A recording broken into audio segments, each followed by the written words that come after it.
जे मोहा का घर मोहे, घर मोहे पितरी दे। अगे बस सियाणिए, पितरी चोर करे। वडिये हथ धलाल के, मुसवी ए करे।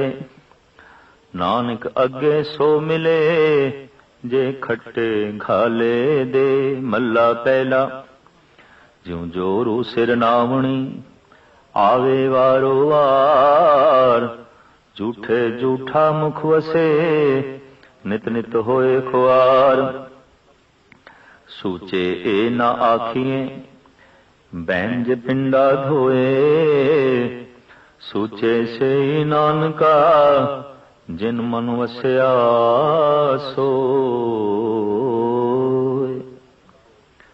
17ਵੀਂ पौड़ी, जिस दे नाल संबंधित 2 श्लोक साहिब श्री गुरु नानक देव जी महाराज दे। प्रथम श्लोक दे उस धारणा का जिक्र किया है जिस दे एक बड़ी पुरानी मनोत चली आ रही है कि पितरां दे निमित्त कुछ दान करिए, कुछ पुण्य करिए, भोजन अन्न वस्त्र, तां ओह पितरां नूं पहुंच जांदे ने। ये प्रथा जो चलाई गई है, चलाण वालियां दा जापदा है अपना कोई स्वार्थ है, ताई जो है ये चली है। वरना ये किस तरह हो सकता है कि खावे कोई ते पहुंचे किसे नूं, और उसनूं पहुंचे जो मरण तो बाद गया ही किथे है, इसका कोई बोध भी ना होवे, इसका कोई पता भी ना होवे। श्राद्धां दी प्रथा जो साडे देश दे प्रचलित होई, उस बारे साहिब श्री गुरु नानक देव जी महाराज का अपना नजरिया। जैसे हर धर्म ते धार्मिक रहबरी पुरुष का कुछ इतिहासक पक्ष होंदा है ते कुछ सिद्धांतिक पक्ष। इतिहासक तत्व साहिब श्री गुरु नानक देव जी महाराज एक पासे रखते ने। उन्हां दी अपनी बाणी दे कोई इतिहास नहीं है, उन्हां दा अपना इतिहास भी नहीं है। सिद्धांत तो गहरा नजरिया, बड़ी पैनी दृष्टि चाहिए है, तां जाके किधरे गुरु नानक दी गल समझदे चाहुंदी है। अगर कोई दावे नाल आखे कि नहीं, खावे एक ते पहुंचेगा, दूसरे नूं जरूर पहुंचेगा, पितरां नूं जरूर पहुंचेगा। भगत कबीर जी दा भी इस बारे अपना यह नजरिया है कि जीवत पितर न माने को, मुए श्राद्ध कराई। पितर भी बपरे क्यों कर पावे, कौवा कुकर खाई। जीवदे जागदे मां बाप का कोई सम्मान नहीं, कोई सेवा नहीं, कोई आदर सत्कार नहीं, और ढंग का भोजन नहीं, ते मरण तो बाद श्राद्ध, विशेष ढंग का भोजन। और आख्या जाए ये पितरां नूं शांत करने वास्ते करदे पए हां, ये पितरां दी पूर्ति वास्ते श्राद्ध पे करांदे हन। और जे दावा यह होवे कि वाकई पहुंचदा है, हर हालत दे च पहुंचदा है, तो गुरु नानक देव जी महाराज इस बारे एक बड़ी तार्किक जो यथार्थ ते खड़ी है वो गल करते ने। जे मोहा का घर मोहे, घर मोहे पितरी दे। जे कोई चोर किसी दे घर सन लावे ते सन ला के धन प्राप्त करे, ते उस धन नाल श्राद्ध करावे, चोरी दे धन नाल जो चुरा के लियाया है, सन ला के लियाया है, उस पैसे दे नाल इस श्राद्ध करावे, पितरां दे निमित्त देवे। ते जे हुण आख्या जाए वो वाकई पितरां तक पहुंचदा है और अगे बकायदा रब्बी विधान के मुताबिक पहुंचता है, तो रब्बी विधान बनाने वाले और रब बड़ा सियाणा है, या तो कह दे ये कुछ जानता नहीं। अगर वो सब कुछ जानता है तो अगे वस्त सियाणीए, पितरी चोर करे। अगे वस्तु की पहचान हो जाएगी कि वस्तु ते चोरी दी है, सन लाई गई, चोरी की गई, उस नाल धन आया और उस धन दे नाल श्राद्ध कराया गया, तो वस्तु ते चोरी दी हो गई। ते जिसनू दिती है वो भी चोर बना ले जाणगे। अगे वस्त सियाणीए, पितरी चोर करे। जे पितरां दे निमित्त चोरी दा धान अर्पण कीता है तो फिर पितर चोर हो जाएंगे अगे। अगर वाकई अगे पहुंचता है और वाकई अगे साव सुजान है, अगर ऐसी मनोत है तो फिर पितर भी चोर हो गए। देखण दे चाया सारी दुनिया दा कानून इस गल नूं मनदा है कि चोर ने जो चोरी की थी वो ते गुनाह है, पर जो चोरी दा समान अपने कोल रखे या वेचे ये भी गुनाह है, ये भी जुर्म है। इस नुक्ता निगाह नूं गुरु नानक देव जी महाराज साडे सामने रखते ने। अगर एक चोर नाजायज ढंग नाल उसने धन प्राप्त किया है, किसी का घर सन ला के किसी के घर दे चों चुरा के ते घर लिया के उस धन दे नाल श्राद्ध कीता है, अपने पितरां दे निमित्त दान पिया करदा है। महाराज कहन चलो इत्थे तक असीं मन लैने आ, लेकिन ये मनोत भी नाल होवे कि अगे पहुंचदा है और अगे सारे सुजान बैठे ने, पुछाण वाले सियाणे ने परमात्मा दा नियम, और परमात्मा बहुत सियाणा है, तां फिर अगे वस्त सियाणीए पितरी चोर करे।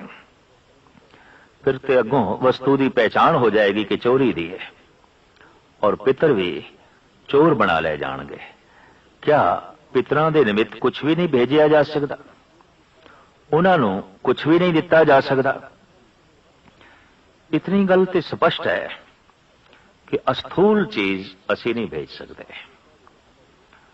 अजोका विज्ञान भी इसकी तस्दीक करता है। विचारां दी पहुंच बड़ी दूर तक है, याद दी पहुंच बड़ी दूर तक है।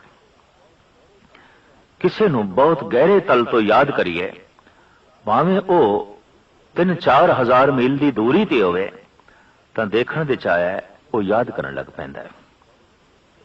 पितरां दी ते बहुत दूरी अथाह दूरी ते ने। पता नहीं किस जन्म दे किस जून दे किहड़े लोक दे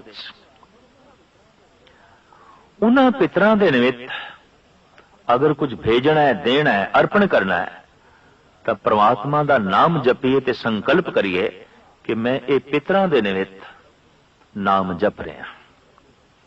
और नाम सूक्ष्म है। सूक्ष्म वस्तु दूर तक भेजी जा सकती है, जैसे विचार बड़ी दूर तक पहुंचते हैं, याद बड़ी दूर तक पहुंचती है। इस तरह प्रभु चिंतन, प्रभु दा सिमरन बड़ी दूर तक पहुंचता है। सतगुर दी बाणी, जिह सिमरत सब किल विख नासे, पितरी होए उधारो। पितरां दा भी उधार हो सकता है। असी अपने गुजर गए पितर बुजुर्ग, उन्हां दा भी कल्याण कर सकते हैं, पर किस ढंग नाल? उन्हां दे निमित्त श्राद्ध करा के, अन्न वस्त्र दे के, पैसा पानी दे के, भोजन छका के। महाराज कहते नहीं, इस दे नाल ते उसे दा ही कल्याण हो सकता है जो भोजन छक रहा है, जो वस्त्र ले रहा है, जो पैसा ले रहा है, उसका ही कल्याण होया है, पितरां दा नहीं। और ये पितरां नूं नहीं पहुंचेगा। ना गुरु नानक मनदे ने, ना ही भगत कबीर मनदे ने, और कोई दार्शनिक जिहदी धार्मिक विचारधारा बकायदा विज्ञानक दृष्टिकोण ते भी पूरी उतरदी होवेगी, वो कतई इस गल नूं नहीं मन्नेगा कि खावे कोई ते पहुंचे किसे नूं। और फिर उसनूं पहुंचे जो मुद्दत हुई, मर गया और पता नहीं किस जोन दे पता नहीं कित्थे है, तो ये धन किस तरह पहुंचेगा? ये वस्त्र किस तरह पहुंचणगे? ये भोजन किस तरह जो है पहुंचणगे? अगर कोई मनुख अपने पितरां नाल संबंध बना के रखना चाहे तो कुछ देना भी चाहता है, कुछ भेजना भी चाहता है, तो साहब कहते हैं हाँ दिता जा सकता है, भेजा जा सकता है। अजोका विज्ञान भी इस कोशिश दे है कि हो गुजरे पुराने जो बुजुर्ग ने, महापुरुष ने, उन्हां दे बोल काबू च कीते जान। खला दे जो मौजूद ने, इहदा मतलब उन्हां दे बोल मौजूद ने, उन्हां दे सूक्ष्म ढांचे मौजूद ने। अगर पितर किसे लोक दे पुनर जन्म प्राप्त कर चुके ने, कोई होर जून दे चले गए ने, ते उन्हां दा कल्याण करना है, किस तरह करिए? तो सतगुरु कहंदे ने प्रभु दा सिमरन कर, पर पितरां दे निमित्त कर। जह सिमरत सब किल विख नासे, पितरी होए उधारो। पूर्ण दृढ़ संकल्प नाल कि तू प्रभु नूं याद करें, एकाग्रता दे नाल, और संकल्प करें कि इस कीती हुई याद दा फल मेरे पितरां नूं मिले। महाराज कहते मिल सकता है, पर तू आखे हुण मैं श्राद्ध कराना है, किसी नूं भोजन छकाना है, वस्त्र दान कराना है, दुध पिलाना है, खीर खवानी है, ये मेरे पितरां नूं पहुंचे, तो गुरु नानक देव जी महाराज कहते ऐसा नहीं। अगर आख्या जाए हाँ पहुंचता है, कोई हट करे, तो महाराज कहते फिर ऐसा भी हो सकता, अगर कोई चोर, अगर कोई डकैत डाका मार के धन लियावे ते उस धन दे नाल श्राद्ध करावे, ते जी अगे परमात्मा सियाणा है ते उन्होंने इतनी भी पहचान हो जाएगी कि चोरी दे धन नाल श्राद्ध होया, तो फिर अगे वस्तु की पहचान हो जाएगी कि जब चोरी दे धन नाल ही श्राद्ध होया है, तो श्राद्ध सारे दा सारा चोरी हो गया, क्योंकि चोरी दे धन नाल होया ना, ये सारा पुण्य भी एक चोरी हो गया। जैसे चोरी करना पाप, चोरी दा साजो समान रखना भी पाप, अगर ये पितरां नूं दे दिता गया चोरी दा धन, चोरी दा अन्न, चोरी दे वस्त्र, चोरी दा साजो समान, तो महाराज कहते ने अगे वस्त सियाणीए पितरी चोर करे, फिर ते पितर भी चोर बना ले जाणगे, फिर तू की श्राद्ध कीता। और ऐसा कोई मनुख दावा नहीं कर सकता कि 100% मेरा धन पावन है, पवित्र है। कुछ ना कुछ मिश्रण झूठ दा होवेगा, कुछ ना कुछ मिश्रण दुनियावी होवेगा। अगर वाकई ये पहुंचता है तो फिर झूठ भी पितरां नूं पहुंचेगा, ये अनर्थ भी पितरां नूं पहुंचेगा, ये अन्याय भी पितरां नूं पहुंचेगा। महाराज कहने नहीं, इस तरह की अस्थूल चीजां पितरां तक नहीं पहुंचदियां, अगर पहुंचदियां तो एक चोर दा कराया होया श्राद्ध पितरां नूं चोर बना देवेगा। साहिब गुरु नानक देव जी महाराज के समय जो राज सिंघासन सी, राज प्रथा सी, उस दे विच इस्लामी शरह के मुताबिक चोर दे हथ कट दिते जांदे सन। अज भी कई इस्लामी देशों च कट दिते जांदे ने। तो महाराज कहंदे ने वड्डिए हथ दलाल के मुसफी ए करे, जो विचोला है, जो दलाल है, वास्तविक वो चोर है जो चोरी दा धन एक थां तो दूसरी थां ते पहुंचांदा है, तो फिर उसदे हथ कट दिते जाणगे। दलाल कौन? अरदासिया, विचोला, जो ब्राह्मण श्राद्ध करा रहे है। महाराज कहते हैं फिर इसदे ते हथ कट दिते जाणगे, क्योंकि चोरी दा धन एक थां तो दूसरी थां ते पहुंचा रहे है। नानक अगे सो मिले जे खट्टे घाले दे, अगे कुछ प्राप्त होंदा है, मरण तो बाद प्राप्त कुछ होंदा है। महाराज कहते हैं हाँ होंदा है। अगर यही देही कुछ घालना घाले, कुछ जप करे, कुछ तप करे, कुछ पुण्य करे, तो नाश नहीं होंदे, ये मरण पर्यंत नाल जांदे ने, मरण तो बाद नाल जांदे ने। ये सब कुछ नाश नहीं होंदा, बल्कि मनुख झोली विच पा के इस सब कुछ नूं लै जांदा है। तो साहिब कहंदे जे तू अपना उधार चाहना है तो श्राद्ध दे भरोसे ते ना रही, अपना कल्याण खुद कर लवीं, अपनी झोली गुणा नाल खुद भर के ले जाएं। मता तू सोचें कि मेरे मरण तो बाद मेरे पुत्र श्राद्ध करा लेंगे, हवन करा लेंगे, जप तप करा लेंगे और इस तरह मैनू मोक्ष की प्राप्ति हो जाएगी। नहीं, परमात्मा की दुनिया विच इस तरह की बचकानी गल्लां नहीं ने। अगर कोई जीवन भर अनर्थ करे तो मरण लग्या पुत्रियां नूं कह देवे श्राद्ध कर देना, ताकि मैनू सब कुछ की प्राप्ति हो जाए और मोक्ष की भी प्राप्ति हो जाए। साहिब कहते नहीं, नानक अगे सो मिले जो खट्टे घाले दे। अगे मिलता है पर वही कुछ मिलता है जो ये दे घालना घाल दी। दूसरा जो ये आख्या जाता है कि फलाने जल दे इशनान नाल बंदा पावन हो जाता है, पवित्र हो जाता है। महाराज कहते नहीं, सूचे ए ना आखिए बहन जे पिंडा धोए, सूचे से ही नानका जिन मन वसया सोए। ये सुचे नहीं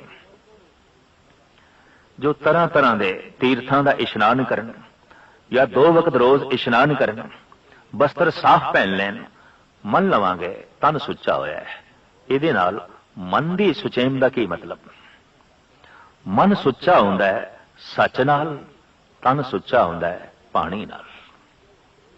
इस वास्ते साहिब कहते सूचे से ही नानका जिन मन वसया सोई। एक बड़ा सुंदर उदाहरण देंदे ने ਸਾਹਿਬ ਗੁਰੂ ਨਾਨਕ ਦੇਵ ਜੀ ਮਹਾਰਾਜ, ਜਿਉਂ ਜੋਰੂ ਸਿਰ ਨਾਵਣੀ ਆਵੇ ਵਾਰੋ ਵਾਰ। ਜਿਵੇਂ ਇਸਤਰੀ ਦੇ ਸਿਰ ਦੇ ਉੱਤੇ ਪ੍ਰਾਕਿਰਤਿਕ ਨਿਯਮ ਦੇ ਮੁਤਾਬਕ ਇੱਕ ਨਿਯਮਾਵਲੀ ਚੱਲਦੀ ਹੈ, ਜਿਹਨੂੰ ਮਾਹਵਾਰੀ ਕਹਿੰਦੇ ਨੇ। ਔਰ ਉਹਨਾਂ ਦਿਨਾਂ ਵਿੱਚ ਸਾਡੇ ਦੇਸ਼ ਤੇ ਬਣੀ ਹੋਈ ਪਰੰਪਰਾ ਦੇ ਮੁਤਾਬਕ ਕਹਿ ਦਿੰਦੇ ਨੇ ਇਸਤਰੀ ਝੂਠੀ ਹੈ। ਇਹ ਗਾਲਬਨ 3 ਦਿਨ ਨਾ ਭੋਜਨ ਬਣਾ ਸਕਦੀ ਹੈ, ਨਾ ਪਰੋਸ ਸਕਦੀ ਹੈ, ਔਰ ਉਸ ਨੂੰ 3 ਦਿਨ ਚੌਕੇ ਦੇ ਵਿੱਚ ਵੀ ਜਾਣ ਦੀ ਇਜਾਜ਼ਤ ਨਹੀਂ। ਅੱਜ ਵੀ ਜੋ ਪੁਰਾਣੇ ਸੰਸਕਾਰਾਂ ਦੀ ਮਨੋਤ ਦੇ ਜੀ ਰਹੇ ਨੇ, ਉਹ ਇਸਤਰੀ ਨੂੰ ਚੌਕੇ ਦੇ ਵਿੱਚ ਨਹੀਂ ਜਾਣ ਦਿੰਦੇ ਵੀ ਤੂੰ ਕਮ ਸੇ ਕਮ ਇਹ 3 ਦਿਨ ਤੇ ਅਪਵਿੱਤਰ ਹੈ। ਜਦ ਕਿ ਸਾਹਿਬ ਗੁਰੂ ਨਾਨਕ ਦੇਵ ਜੀ ਮਹਾਰਾਜ ਕਹਿੰਦੇ ਨੇ ਇਹ ਪ੍ਰਾਕਿਰਤਿਕ ਨਿਯਮ ਦੇ ਮੁਤਾਬਕ ਹੈ।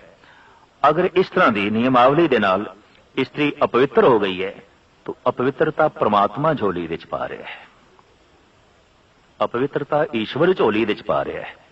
ਤੇ ਜੋ ਅਪਵਿੱਤਰਤਾ ਕਿਸੇ ਦੀ ਝੋਲੀ 'ਚ ਪਾ ਰਿਹਾ ਹੈ ਉਹ ਖੁਦ ਪਾਵਨ ਨਹੀਂ ਹੋ ਸਕਦਾ, ਖੁਦ ਪਵਿੱਤਰ ਨਹੀਂ ਹੋ ਸਕਦਾ।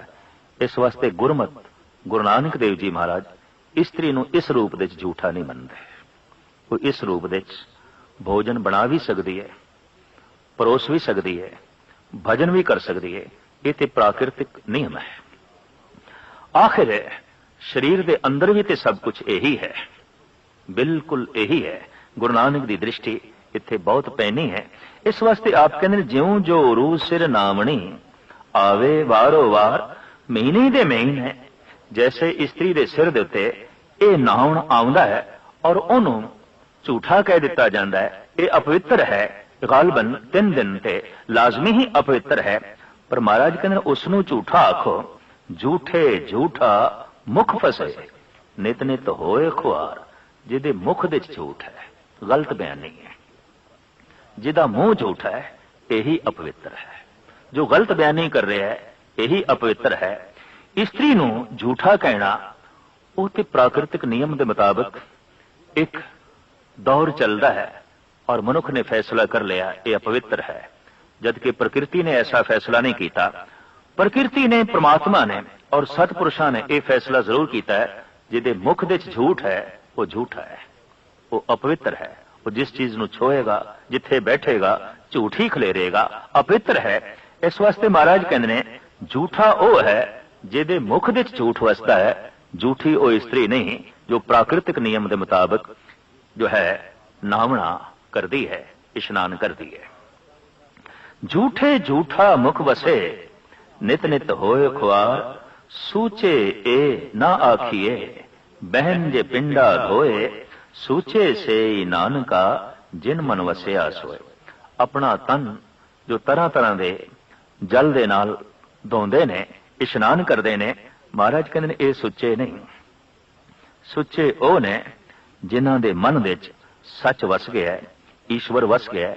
ਬੀਜਕ ਨਾਮਕ ਗ੍ਰੰਥ ਦੇ ਵਿੱਚ ਭਗਤ ਕਬੀਰ ਜੀ ਦਾ ਇੱਕ ਬੜਾ ਕੀਮਤੀ ਬੋਲ ਹੈ ਜੋ ਕਿ ਗੁਰੂ ਗ੍ਰੰਥ ਸਾਹਿਬ ਜੀ ਮਹਾਰਾਜ ਦੇ ਚ ਨਹੀਂ ਹੈ, ਕਿਉਂਕਿ ਬੀਜਕ ਗ੍ਰੰਥ ਦੇ ਵਿੱਚ ਭਗਤ ਧਨੀ ਰਾਮ ਦੇ ਵੀ ਬੋਲ ਨੇ ਜੋ ਕਬੀਰ ਪੰਥ ਦੇ ਉੱਗੇ ਪ੍ਰਚਾਰਕ ਹੋਏ ਨੇ। ਕਬੀਰ ਜੀ ਤੋਂ ਬਾਅਦ ਕਬੀਰ ਪੰਥ ਦੇ ਪ੍ਰਚਾਰ ਦੀ तमाम ਜ਼ਿੰਮੇਵਾਰੀ ਭਗਤ ਧਨੀ ਰਾਮ ਨੇ ਲਈ। ਤੇ ਧਨੀ ਰਾਮ ਨੇ ਜਿਤਨੀ ਵੀ ਰਚਨਾ ਰਚੀ ਉਹਦੇ ਚ ਆਪਣਾ ਨਾਮ ਨਾ ਵਰਤ ਕੇ ਭਗਤ ਕਬੀਰ ਦਾ ਵਰਤਿਆ। ਔਰ ਚूंकि ਉਹਨਾਂ ਦੀ ਗੱਦੀ ਤੇ ਸਨ ਤਾਂ ਵਿਧਾਨ ਦੇ ਮੁਤਾਬਕ ਵੀ ਆਪ ਉਹਨਾਂ ਦਾ ਨਾਮ ਵਰਤ ਸਕਦੇ ਸਨ। ਆਪ ਦੇ ਬੜੇ ਕੀਮਤੀ ਬੋਲ। ਆਪ ਕਹਿੰਦੇ ਨੇ ਜੱਟ बढ़ाए जो नर तर है मोर क्यों ना तर है जिनके लंबे लंबे पर है। ਕਹਿੰਦੇ ਨੇ ਕਿ ਜਟਾਵਾਂ ਬੋੜ ਦਾ ਦੁੱਧ ਪਾ ਕੇ ਬਣਾਈਆਂ ਜਾਂਦੀਆਂ ਨੇ। ਕੇਸ ਕੁਦਰਤੀ ਨੇ ਲੇਕਿਨ ਜਟਾਵਾਂ ਕੁਦਰਤੀ ਨਹੀਂ ਨੇ। ਜਟਾਵਾਂ ਬੋੜ ਦਾ ਦੁੱਧ ਪਾ ਕੇ ਬਣਾਈਆਂ ਜਾਂਦੀਆਂ ਨੇ ਔਰ ਬੋੜ ਦੇ ਦੁੱਧ ਨਾਲ ਸਿਰ ਦੇ ਕੇਸ ਬੜੇ ਲੰਬੇ ਹੋ ਜਾਂਦੇ ਨੇ। 10 ਫੁੱਟ 15 ਫੁੱਟ ਤੱਕ ਵੀ ਲੰਬੇ ਇਹ ਕੇਸ ਜੋਗੀਆਂ ਦੇ ਦੇਖਣ ਨੂੰ ਜੋ ਹੈ ਮਿਲਦੇ ਨੇ। तो धनी राम कहते ने जट बढ़ाए जो नर तर हैं मोर क्यों न तर हैं जिनके लंबे लंबे पर हैं। गंग नहाए जो नर तर हैं मेंढक क्यों न तर हैं जिनके गंगा में घर हैं। तू तो एक दिन स्नान करना है, 2 दिन करना है, साल बाद करना है, 6 महीने बाद करना है। पर जो दिन रात गंगा दे रह रही ने मछलियां ते मेंढक, इन्हां दा ते पार उतारा अज ही हो जाना चाहिए। ये ते गंगा तो बाहर ही नहीं निकलते, ये ते दिन रात गंगा दे विच ने। तर्क नहीं कर रहे धनी राम। भगत कबीर जी दे भी बोल ने गुरु ग्रंथ साहब जी महाराज दे अंदर। आप कहते ने कबीर गंगा तीर जो घर करे, पीवे निर्मल नीर, पर बिन हर भजन न मुक्त होए, इम कै रमे कबीर। भावें तू कुटिया गंगा दे तट ते बना लवे, निर्मल जल पीवे ते इशनान करें, पर बिना हरि दे नाम तो, बिना सच दी धारणा तो तेनू मोक्ष गति दी प्राप्ति नहीं हो सकती। तो धनी राम कहते ने जट बढ़ाए जो नर तर हैं, मोर क्यों न तर हैं, जिनके लंबे लंबे पर हैं, गंग नहाए जो नर तर हैं, मेंढक क्यों न तर हैं, जिनके गंगा में घर हैं, शंख बजाए जो नर तर हैं, गधे क्यों न तर हैं, जिनके शंख जैसे सुर हैं, कहत कबीर सुनो रे संतो, वही नर तर हैं, जिनके हिरदे में हर है। पार उतारा उन्हीं दा आउंदा है जिन्हां दे हिरदे विच परमात्मा दे नाम दा वासा होवे। इस वास्ते साहिब कहंदे ने तीर्थां दा इशनान एक चंगी वाइब्रेशन दे विच, एक चंगे माहौल विच कुछ दिन बसर करना ते ठीक है। एक चंगे वातावरण विच जा बैठना ये गल ते चंगी है, लेकिन एक डुबकी ला के कह देना कि सारे पाप लह गए ने, उतर गए ने, साहिब कहंदे ने एक झूठी कल्पना तो इलावा और कुछ नहीं है। काम क्रोध पंचांके वस रह, तीर्थ नाय कहें सब उतरे। पंजे चंडाल तेरे अंदर ने ते डुबकी ला है ते कहना मोक्ष गति की जो है प्राप्ति होगी, ऐसा हो नहीं सकता। एक आम धारणा है कि जिहड़ा बनारस विच मर जाए वो शिवादिपुरी जाता है, उन्होंने मोक्ष गति की प्राप्ति होती है। बनारस विच रहिंदा होया कबीर इस सिद्धांत नाल सहमत नहीं। आप कहंदे ने मनो कठोर जे मरे बनारस, नरक न बांचिया जाई, हर का संत मड़े हलंबे, तिन सगली सैन तराई। अगर हिरदा कठोर है तो बनारस विच मर गया है, कुंभी नरकां च जाएगा। पर जे हिरदे विच परमात्मा दा नाम है तो जे किधरे मगहर दे च भी मर जाए, वो अपने संगी साथियां नूं भी पार करेगा, भाव उन्होंने भी चंगी प्रेरणा दे जाएगा। कबीर दा अंत मगहर दे च होया है। जो गोरखपुर दे कोल एक छोटा जिहा कस्बा है, उस बारे यह धारणा है कि जिहड़ा इत्थे मरेगा वो खोते दी जोन विच जाएगा। तो कबीर ने दावा किया मैं इत्थे ही मरना है और मैं खोते दी जोन विच भी नहीं जावांगा। उन्हां दे अपने बोल, सगल जन्म शिवपुरी बिताया, मरती बार मगहर उठदा आया। गुरु ग्रंथ साहब दे बोल भी सारा जीवन ते मैं बनारस विच बतीत कीता है, पर हुण मैं मरण लगा मैं मगहर विच मरांगा। मैं दसना दुनिया नूं कि हिरदे विच अगर कोई कठोरता है, मलिनता है, तो बनारस विच मर के भी मुक्ति नहीं।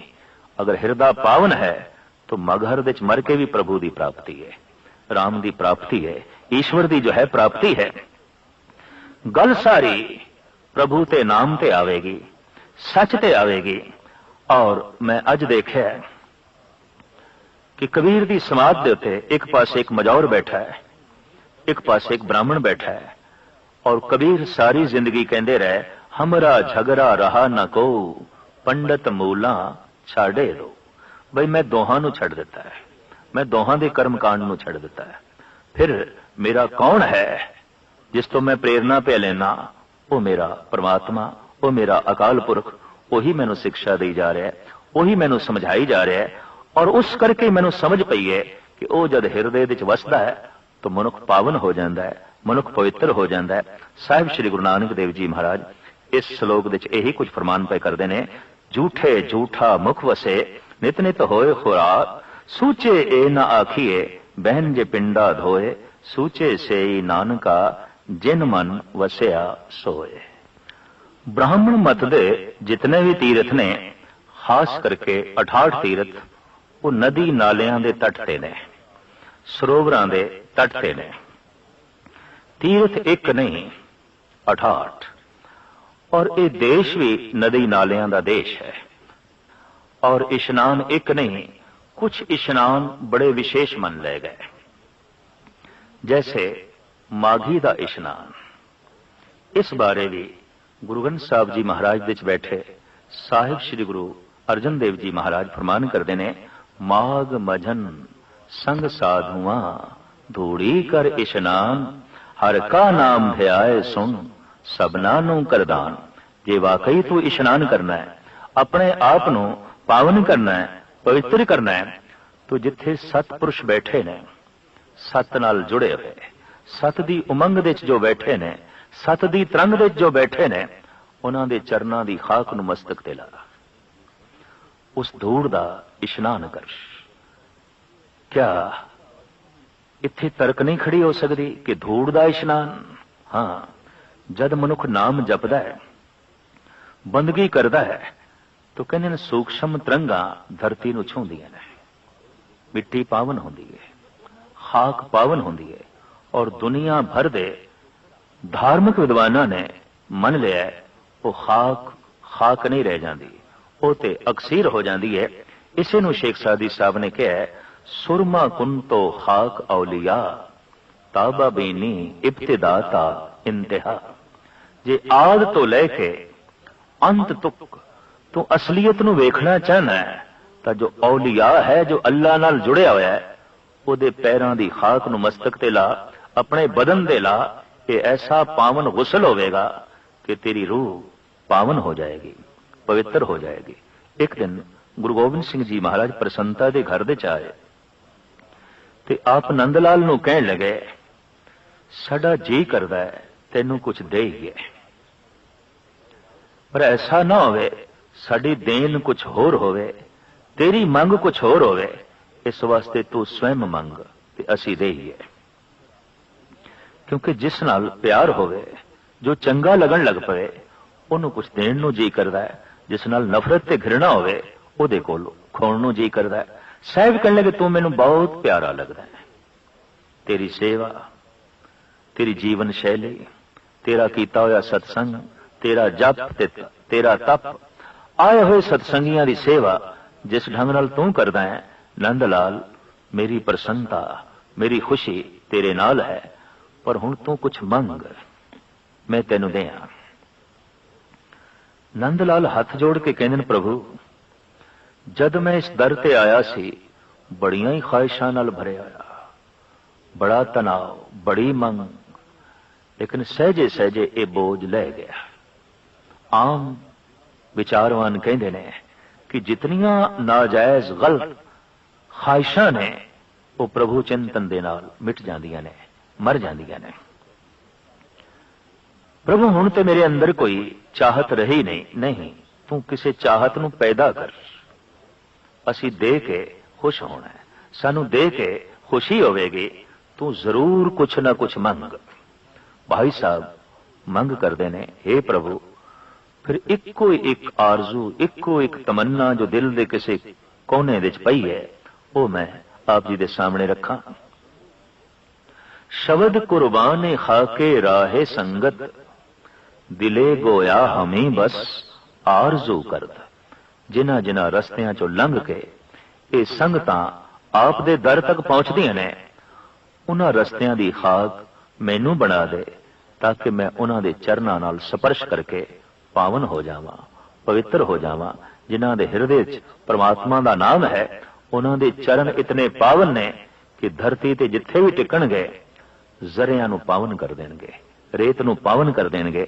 तो गुरु अर्जन देव जी महाराज कहंदे ने, वाकई जे तू अपने मन नू पावन करना चाहना है, पवित्र करना चाहना है, और बड़े सौखे ढंग नाल करना चाहना है, तो सौखा ढंग ते यही है कि माघ मजन संग साधुआ धूड़ी करे स्नान, हर का नाम ध्याए सुन सबना नू करदान। उन्हां दी संगत विच बैठ के हरि दा नाम जप, ते जपिया होया नाम ये प्रेरणा सारियां नू जो है दान कर। इस ढंग दे नाल जन्म करम मल उतरे, मन ते जाए गुमान। जन्मां जन्मांतरां दी जिहड़ी मैल है तेरे मन दे उत्ते, सारी दी सारी लै जाएगी और तू पावन हो जाएगा।